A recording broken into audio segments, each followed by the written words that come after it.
Motor, J Motor, J Motor, J Motor, recognize Heckler House, Heckler House. Oh, oh, oh, oh, oh, oh, oh, oh.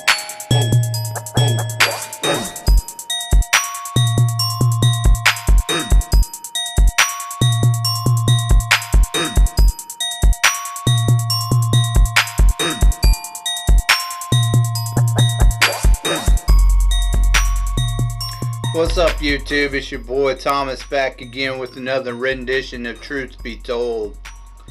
Now, nothing going on big in the news except for the whole Nazi Biden speech that we got not too long ago. It was literally Nazi Germany shit, socialist communism type hate speech. It was extremely hateful. And it looked like the backdrop looked like the Empire from Star Wars or some shit. It was really sinister. But anyways, we all know that the Dems are just full of, or, well, not just Dems, just the far left is just full of hate. And whoever's controlling the White House, you know, they're very hateful. These far, like George Soros or Bill Gates or whatever, whoever's doing it, the far left rich elite, they're full of hate. They don't care about you at all. They just want to see your rights taken away. But anyways, let's get moving on. The only other thing I saw was you got everybody still trashing the Shulk or She-Hulk nonsense. I mean, the writers literally came out and admitted they knew nothing about the show or the comic. Actually, sorry, they knew nothing about the comic. They didn't read any source material whatsoever. They're just making it up as they go. The other thing I saw big and trending was, you know, there was tons of people trashing the Rings of Power, the Amazon. I mean, I've seen scenes. They're literally copying scenes from the movies and then putting that woman in place. It's just ridiculous. Feminists steal everything, try to claim it as their own. It's just dumb. But anyways, that's the big stuff I saw, or what was trending. What I really want to talk to you about this week is a television show that was done in 1977. I only did one season. It's called The Fantastic Journey. I didn't know anything about this show. My older brother has been on me about this show for a while now. But he didn't know the name of it. All he remembered was there was a pitchfork device involved in the show. I was like, gee, thanks. You know, something to do with the Bermuda Triangle. That's all he knew. So it took me a while, but I found the show that he was talking about. And I noticed that there was only 10 episodes. Now, it starred Jared Martin. I guess he was pretty popular back then. I really don't know much about him. And, you know, it had a kid in it called Ike Ezeman. Now, I knew of Ike. I'd seen him in earlier films. Just a few. But apparently he was a really popular child star back in the 70s. And that's about as far as his career went. Roddy McDowall is also in this. Now, he's a big star, English actor. I love his work. He's a great actor. But anyways, the the show's basically about a group of people who crash land on the island after a freakish storm out in the Bermuda Triangle. Go figure.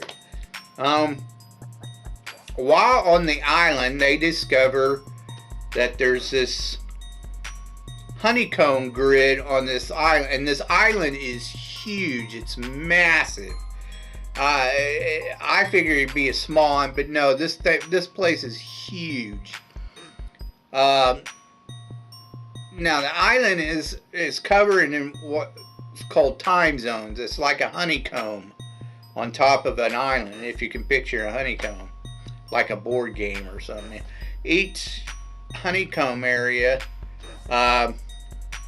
is a different time zone. So when they cross over from one time zone to the next, they're in a different time period, which is really strange, but whatever. Because some of the times you're just like, how did these particular people get there? That makes no sense. Anyways,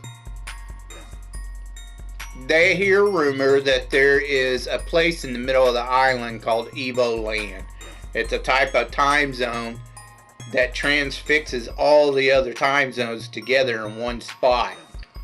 And they think they can find their way home if they can get to Evo Land and find a way to get to their time zone through Evo Land. So that's the whole premise of the show. Now, of course, along the way, you know, they got to go through some crap in different time zones and stuff to try to get there. Now, I didn't go very far. I only did, like I said, 10 episodes.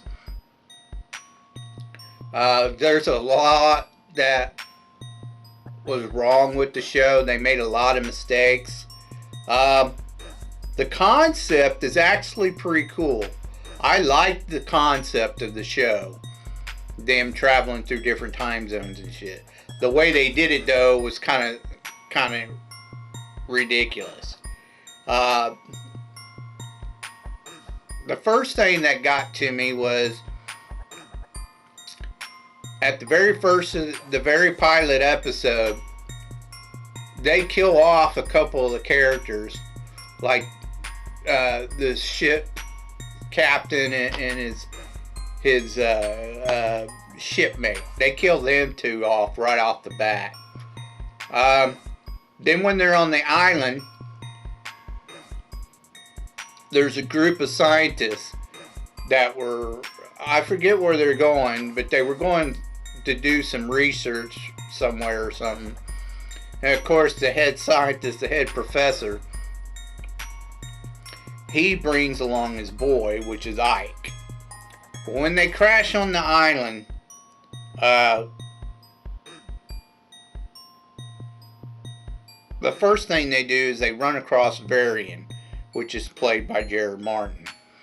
And Varian explains that he's from the year 2322 or some shit like that. Way in the future.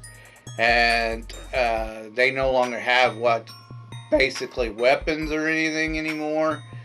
He's considered like a doctor, a healer, and he uses this pitchfork device that glows and spins and makes noise whenever he points it somewhere. And he can do certain things with his mind. He can psychically control this thing and make it do stuff for him. And you'll see that throughout the show. He uses it quite often. Anyways, he noticed that something was wrong. He crash landed there too, but in a spaceship, not on a sea ship. Anyways, and he's constantly congratulating Ike or whatever for being smart and intuitive and blah blah blah blah blah. And I was just like, oh my god, okay, get over it. Alright, anyways,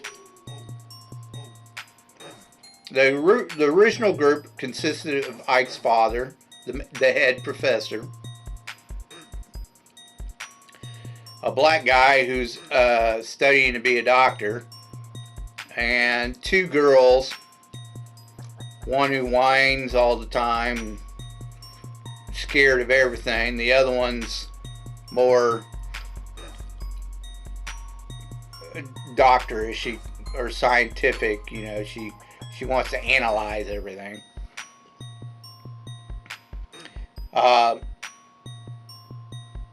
But in the second episode, they get rid of them three. They get rid of the professor and the two girls, which I thought was dumb. I think they should have kept them. The ones honestly, I think that they should have gotten rid of Ike. They didn't need him. But because he was such a popular child actor and in demand, they kept him on the show. They wanted to keep him. So they got rid of the two girls and his father, the main professor. And all they did was say, oh, well, they had an episode where they had to deal with this brain or whatever that was sucking life energy out of people or whatever for energy or some shit. And they'd say, oh, well, we built a time machine in this zone. We have a time machine. We sent your father and the two girls ahead to your time, blah, blah, blah. That way you're stuck here. Which made no sense. The dad would not have left without his son. It's just dumb. That was the dumbest, lamest reason for getting rid of people. Anyways, like I said, they should have gotten rid of Ike right off the bat. They also got rid of two other guys at the beginning. They went to out into the ocean and ended up getting killed because apparently you can't sail off the ocean. It knocks you back and kills you or some shit. But yeah, they got rid of two other guys. They should have kept, you know, the two girls and the professor and one of the other guys. Is what they should have done. But they didn't do that. Anyways, moving on.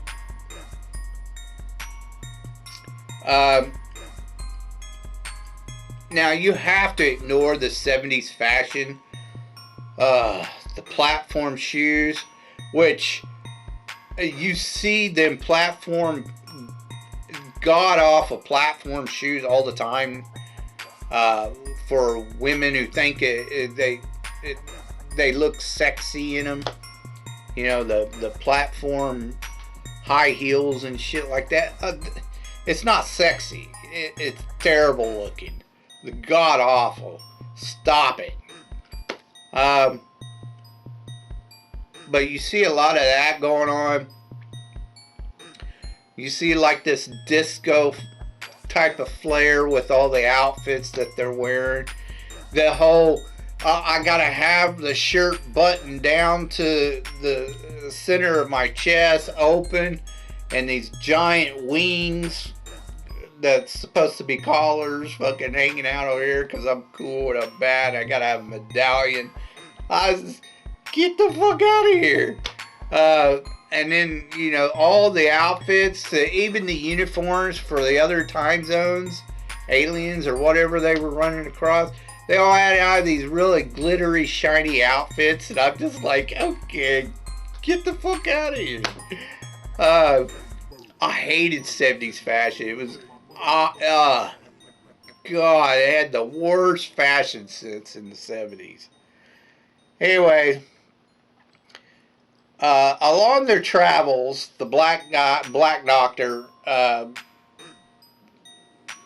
Varian, and Ike, they run across an alien female who helps them out in the second episode. She's got this cat. It's kind of like a witch thing or whatever. You know, she just blinks her eyes. She can read what the cat's seen or some shit. Kind of like a Beastmaster kind of thing. She's highly intuitive to certain things going on around them. The other one, in the third episode, they eventually run across Roddy McDowell. Now at first he's kind of like, he plays the evil doctor like on Lost in Space. He plays like the evil doctor on Lost in Space. They find he's an old scientist from the 60s. So they're after him, in the space-time thing or whatever. But he's really smart. They eventually get him to join them, and he goes with them. I don't know. It's kind of weird that they would take a shady character with them, but they did. Because he tries to kill him at first, but then eventually he joins him. It's kind of strange. And the reason why he joins him, because he's the mad, brilliant scientist, so they take him with them. He really wasn't that much helpful along the way, to be honest, in episodes later on. Now,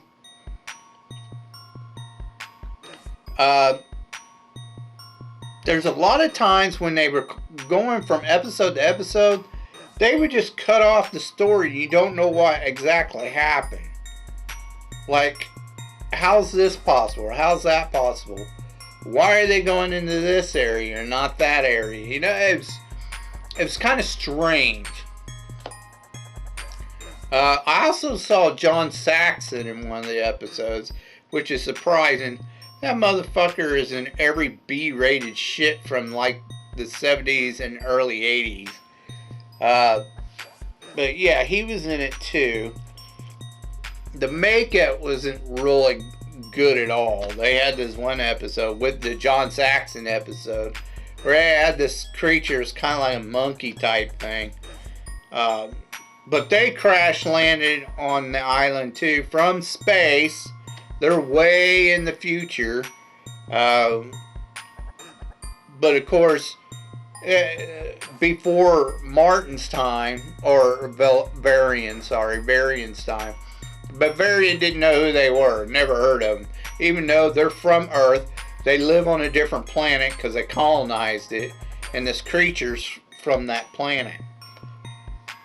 But anyways, it was weird. The makeup was terrible. You could tell it was a mask. Like I said, it was a cool concept, but the show, I don't know. I didn't care for all the characters. I don't know. It wasn't the actors. It was just the characters. The characters didn't set well with me. Like I said, the father's not going to leave his son behind. I'm sorry. It's just not going to happen. That was dumb. They should have got rid of Ike right off the bat. They didn't need a kid on the show. Just the adults. Was it a good show? It was okay for its time. I liked the story. The concept, not the entire, because some of them episodes were kind of corny. But the overall concept was cool. It didn't explain like how certain buildings and shit got on the island. Because like there were time zones. They'd walk into a certain time zone, there's these buildings or a city, and I'm like, what the, if they crash land, how the fuck, some of them had been there for years while others had not, so it made, I don't know, a lot of it didn't make any sense. They made quite a few mistakes in the writing and shit. It could have been written a little bit better. The show, though, overall, it was okay. I give it a thumbs up and a thumbs down. Check it out. It's not horrible, but it's not the greatest. But it's really cheesy. And I mean really cheesy. But the acting was good. It just, the writers needed to help with where they were going with it, because a lot of it didn't make any sense. Okay, let's get on to your B movie reviews.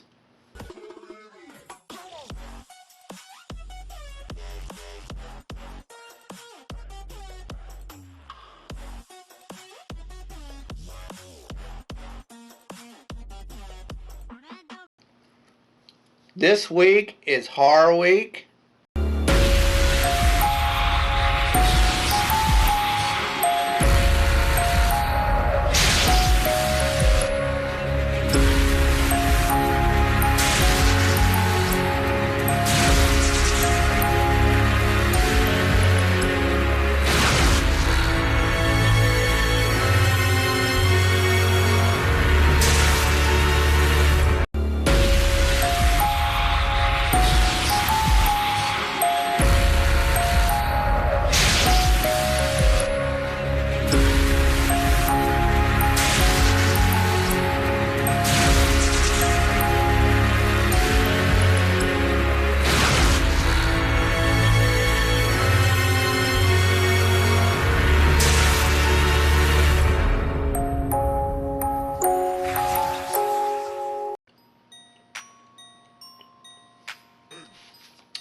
Now, we're continuing on with the evil doll or puppets, those type of movies. We're on number 7 now. It's pretty much the last one of the Chucky movies. Yes, they did a movie in 2019 called Child's Play that had nothing to do with the original series whatsoever, and I was just like, yeah, I already did a review on it. You can go back and check it out if you want to in the review, my older reviews, but that movie was terrible. The last one is basically called Cult of Chucky. And of course you have Brad Dourif. He comes back as Chucky, or the voice of Chucky, and then Fiona Dourif, which is his niece, she reprises her role.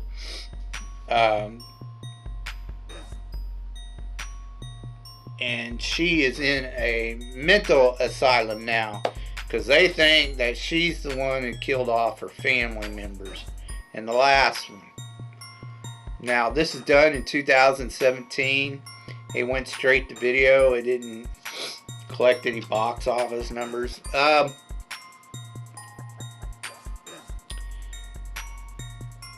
The story basically is she's now in an asylum, and they think she's getting a little bit better, so they put her in an asylum that's more like a nursing home, or that's where they transfer her to. So little security. The doctor that's basically his patient, she's his patient, he's kind of a whack job himself. He likes to hypnotize her and then have sex with her and shit, which is crazy. Of course, Chucky figures out a way to get to the asylum. He's been having his wife Jennifer Tilly, which it doesn't make any sense. Don kind of screwed up here when he wrote the film, because he's messing with the timeline. It don't make no sense. You see Tiff the doll as well later on in the movie, along with Jennifer Tilly and Chucky, which makes no sense because she's not supposed to be in the doll yet, and when she did transfer her doll, she died. So it makes no sense that she's still around. Anyway, she's supposedly mailing the doll around, so she mails it to the asylum, so Chucky can get to the girl. Now, along the way,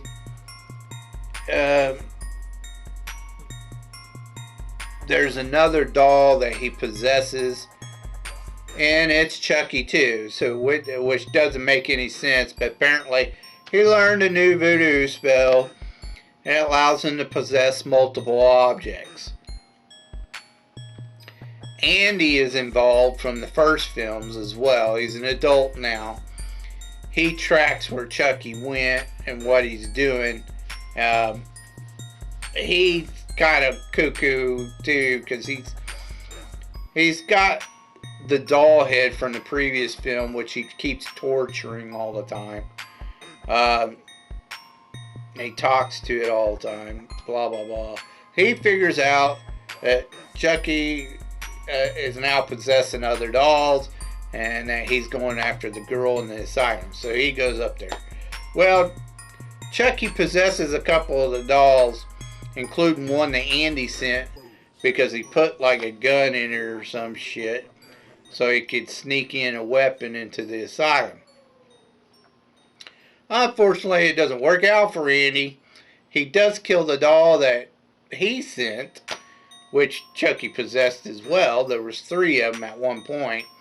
But he blows that one up, and then Chucky, or Charles Lee Ray, possesses the girl, and now he can walk. He's no longer in a wheelchair.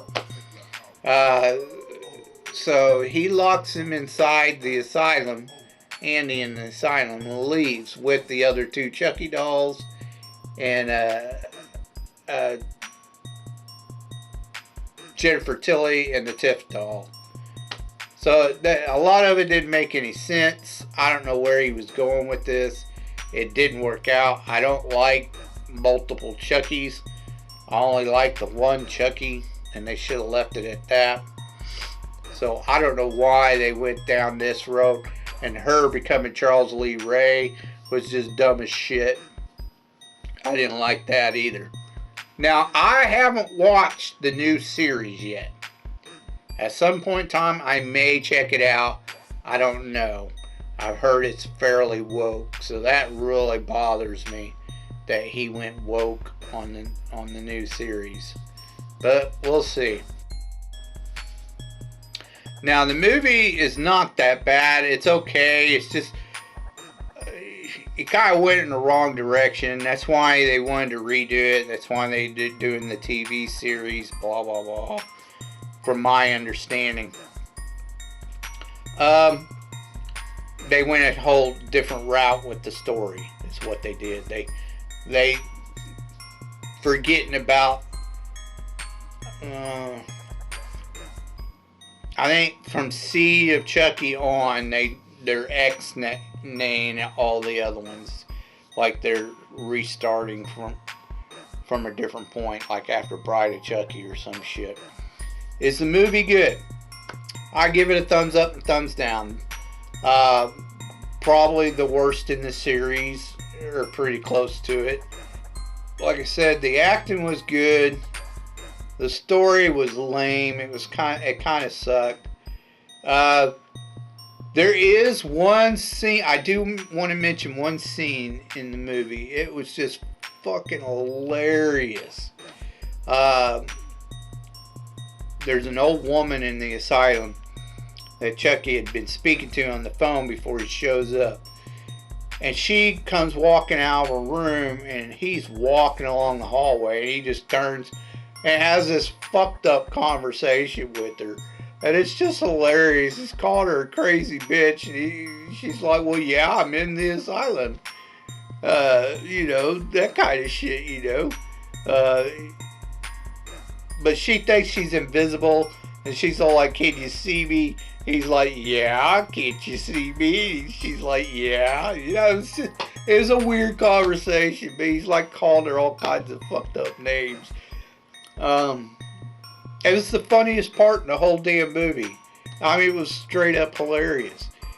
And he should have done more of that throughout the movie, but he didn't. I mean, he did cracked a couple of jokes here and there, but that was the best part in the whole movie. Anyways, moving on.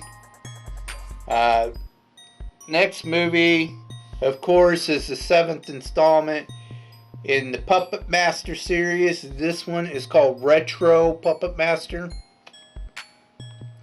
Now the story is, we're supposed to go back to when Toulon, the Puppet Master, first gets the toys, or the puppets, and learns the secret of life, blah, blah, blah. Again, they change how that works. First it was it some type of potion or some shit that you make from taking like juice from the brain or whatever and mixing it with some kind of other shit to make a potion, this green glowing potion, and you would inject it into the puppets or other inanimate objects, and it would bring them to life, sort of. Because you saw that it could even animate the dead. It was kind of a tribute to the movie Reanimator. Anyways, they got rid of that. They threw that out. Then they tried, the whole Frankenstein with the electrocution shit. That didn't work. Now they're just straight up, I don't know. He has this ring with a pin in it. He sticks the pin into a dead person's back of their brain, and it sucks the life juice out of the brain, and then he sticks it in the puppet, and then he says some words, and it supposedly brings the puppet to life, because now it's a sorcerer doing it. So the story is, we see young Toulon meet the sorcerer that stole the so-called alchemy spell or whatever from an Egyptian god called Sotek or some shit like that. He's been running from him for like 3,000 years or some shit. And he's now dying. He wants to give the secret to Toulon, which he does before he passes away. Now, Sotek has sent these 3 guys who were dead, mummies, after the sorcerer. They helped kill the sorcerer. And then they turn around. Well, they didn't actually kill him. He committed suicide. But then they turn around. They go after young Toulon. He also meets his wife in this one as well, which will later become Mrs. Leech or Leech Woman or whatever you want to call her. But that's later on. Anyways. Her father's kind of a dick. He's like, I don't know, like a congressman or some shit like that, or senator. He's basically keeping her locked up, and Toulon's got to go help get her and blah blah blah, because the 3 guys go and kidnap her, and he's got to use the puppets to get her back. Now, the puppet, he has a bunch of friends at the beginning, but they all get killed by these 3 guys, and that's who he uses to reanimate the puppets with their souls, dead souls, including the sorcerer.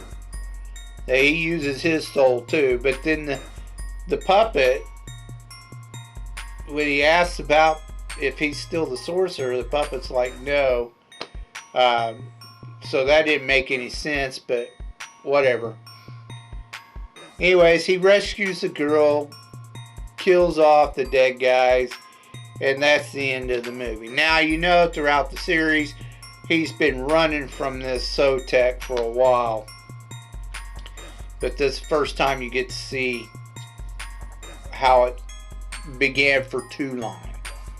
Now,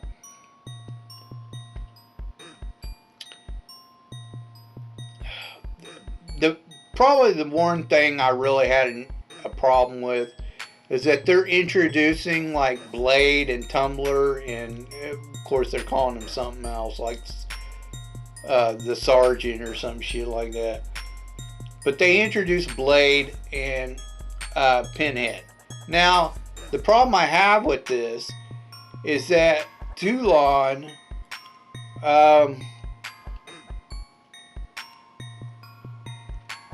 they look nothing like their characters later on. Blade isn't created until way later. So why they have Blade, now it could have been a different puppet that he called Blade at that time, and that eventually got destroyed, so you had to create a new one and call him Blade. That would make sense, but at the same time, you already have a Blade, so why are you making it to where this was the original Blade? I don't know. It makes no sense. Same thing with Pinhead. That was my only problem. Early versions of these puppets, when he doesn't create them until way later, according to the timeline. So it makes no sense. And he doesn't ever really explain what happened to some of the other puppets that are no longer part of the group anymore. Anyways, the movie wasn't bad. It wasn't horrible, but it wasn't the greatest either. Probably the worst in the series, or pretty close to it. I give it a thumbs up and a thumbs down. Check it out if you want. If you like the Puppet Master series, it's okay.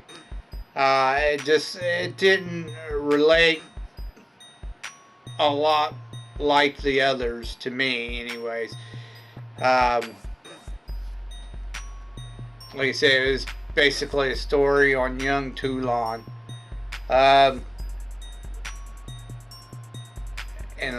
you know, like I said, some of the puppets aren't ever really explained, or what happened to them. Now, the acting wasn't horrible in this movie. It wasn't really great either. The girl did okay, and of course Guy Rolfe, who plays the older Toulon, you know, he was fine. He's a good actor. But some of the acting is pretty bad, especially the three villains, the dead guys that come after him. They were kind of lame.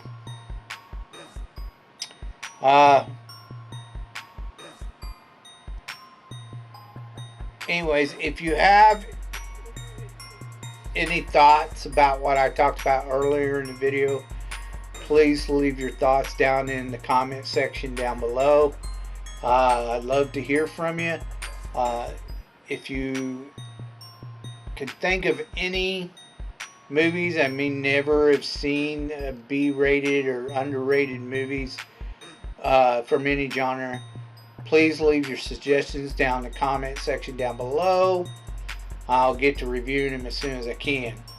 So until next time, I told you you'd be told the truth, and you've just been told.